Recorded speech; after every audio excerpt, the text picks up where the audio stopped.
Hello, welcome back. This is part 2 of me reading a book so that you don't have to. This time I read a book by one of my favorite authors for kids, Jennifer Nielsen.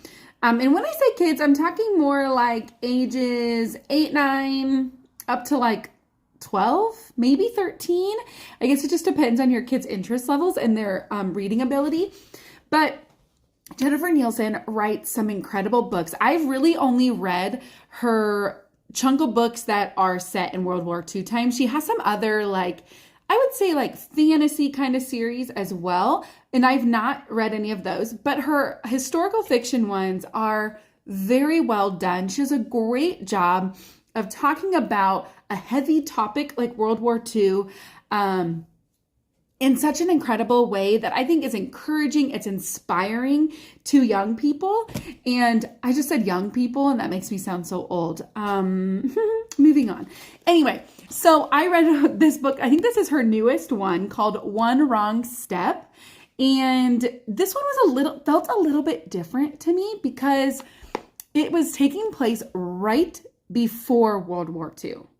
So I think that war has just been declared.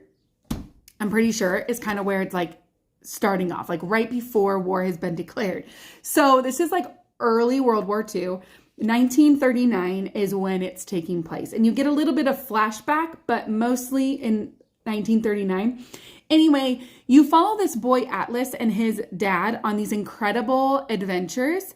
In the beginning of the book, Atlas loses his mom. She passes away. She's very sick. I don't think we know what of, but she gets very sick, and that's obviously very hard. So they carry some grief, and they talk a little bit about loss.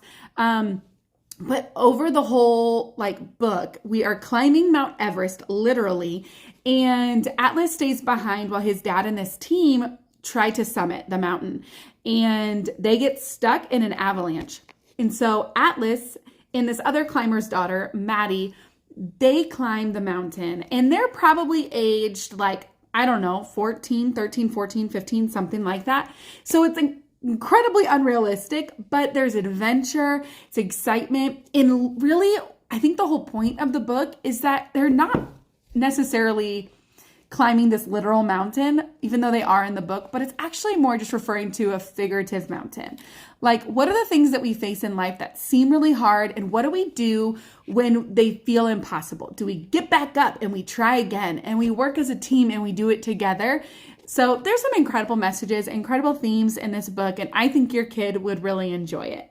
So send me any other recommendations that you have. I would love to read it so you don't have to.